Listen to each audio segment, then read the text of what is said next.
आपका स्वागत है मेरे YouTube चैनल स्टडी विद रूप पर।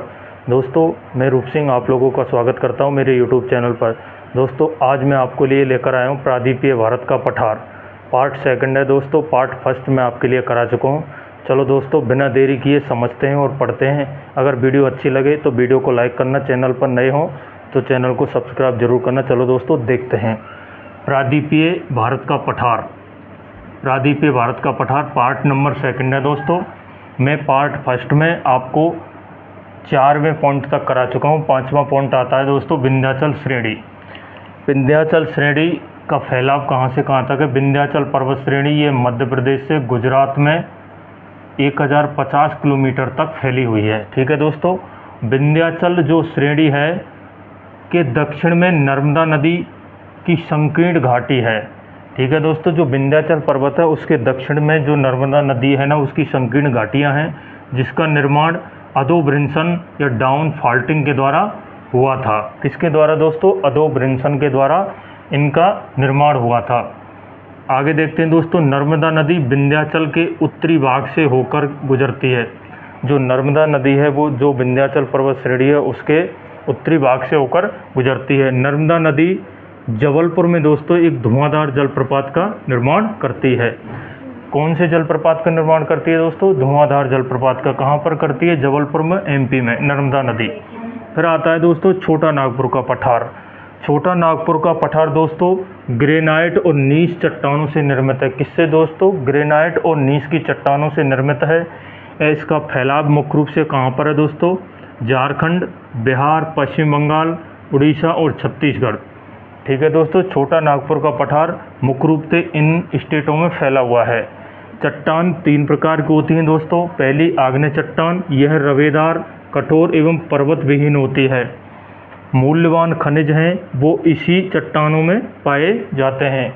जो दोस्तों आग्नेय चट्टानें वो रवेदार होती हैं, कठोर होती हैं दोस्तों, पर्वत विहीन होती हैं, तथा मूल्यवान खनिज आग्नेय चट्टानों के अंदर ही पाए जाते हैं। जैसे उदाहरण के लिए दोस्तों, जैसे ग्रेनाइट बहुत महंगा होता है दोस्तों। बेसाल्ट भी बहुत महंगा होता है। ठीक है दोस्तों, दूसरी चट्टान आती है दोस्तों अवसादी। अवसादी चट्टान, अवसाद का जमना मतलब जीवाश्म या खनिज तेल इसी चट्टानों में पाए जाते हैं। जैविक पदार्थों के दबने से इसका निर्माण होता है। अवसादी चट्टान का निर्माण जैविक पदार्थों के दबने से होता है। ठीक है दोस्तों, आगे चलते हैं। रूपांतरित चट्टान, इसका निर्माण दोस्तों ऊष्मा के दाब के कारण होता है। रूप परिवर्तन ऊष्मा के दबाव के कारण होता है। एग्जाम्पल के लिए जैसे स्लेट, शिस्ट, क्वार्टजाइट और संगमरमर इत्यादि, ये जितने भी उदाहरण हैं ये रूपांतरित चट्टान के अंतर्गत आते हैं। इस पठार को, किसको? छोटे नागपुर के पठार को भारत का रूर कहा जाता है। क्या कहा जाता है फ्रेंड्स? भारत का रूर कहा जाता है।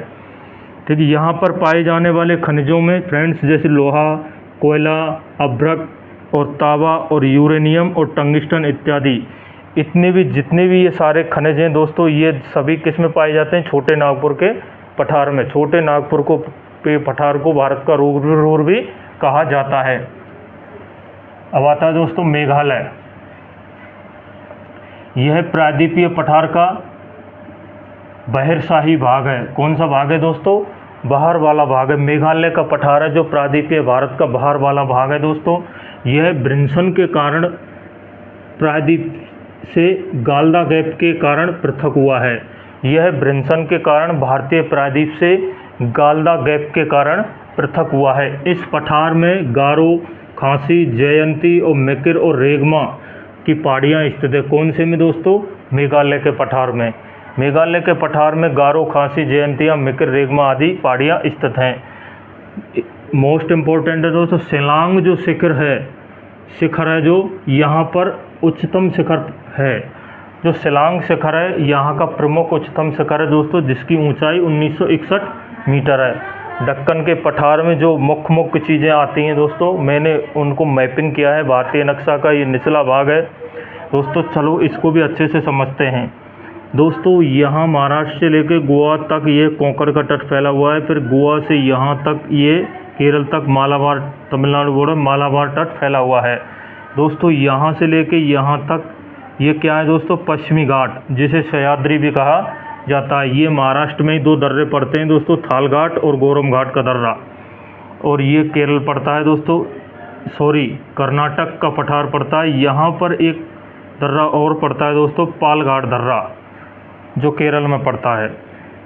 दक्षिणी भारत की सबसे ऊंची चोटी है दोस्तों अनाईमुडी, जो 2695 मीटर इसकी ऊंचाई, जो भारत की सबसे ऊंची चोटी है, जो केरल में स्थित है। ठीक है दोस्तों, यहाँ पर महाराष्ट्र का पठार पड़ता है, यहाँ पर कर्नाटक का पठार, यहाँ पर तमिलनाडु का पठार पड़ता है, तमिलनाडु तेलंगाना का पठार। यहाँ पर दोस्तों इधर आते हैं, अब इधर पूर्वी घाट की तरफ तमिलनाडु से लेकर के आंध्र प्रदेश तक दोस्तों, ये कौन सा तट है? कोरोमंडल तट। यहाँ से लेके आंध्र प्रदेश से उड़ीसा तक ये उत्तरी सरकार तट माना जाता है। इधर से दोस्तों इसमें बहुत ही इम्पोर्टेंट पहाड़ियाँ बनी हुई, जैसे सेवाराई की पहाड़ियाँ तमिलनाडु में, जावेदा की पहाड़ियाँ तमिलनाडु में, और नल्लामलाई की पहाड़ियाँ आंध्र प्रदेश में, महेंद्रगिरी की पहाड़ियाँ उड़ीसा में, और मलागिरी की पहाड़ियाँ दोस्तों ये भी उड़ीसा में। कभी कभी एग्ज़ाम में दोस्तों पूछ लिया जाता है इनका क्रम, कि उत्तर से दक्षिण की तरफ इन पहाड़ियों का क्रम जमाइए। तो दोस्तों ये 3-4 पहाड़ियाँ दे दी जाएंगी आपको जमाने के लिए, आपको दे दिया। आपको पता होगा कि आंध्र प्रदेश में नल्लामलाई है और जावेदा, इनका सीरियल अगर आपको पता होगा तो आप एग्ज़ाम में आराम से हल कर सकते हैं। दोस्तों ये वीडियो आपको पसंद आई होगी, मैं यही उम्मीद करता हूँ। दोस्तों ऐसे ही प्रतियोगी परीक्षाओं से संबंधित मैं वीडियो आपके लिए लाता रहता हूँ। दोस्तों मेरे चैनल को सब्सक्राइब करें, सपोर्ट करें, ज़्यादा से ज़्यादा वीडियो को शेयर करें, लाइक करें। मिलते हैं दोस्तों नेक्स्ट वीडियो में। जय हिंद दोस्तों।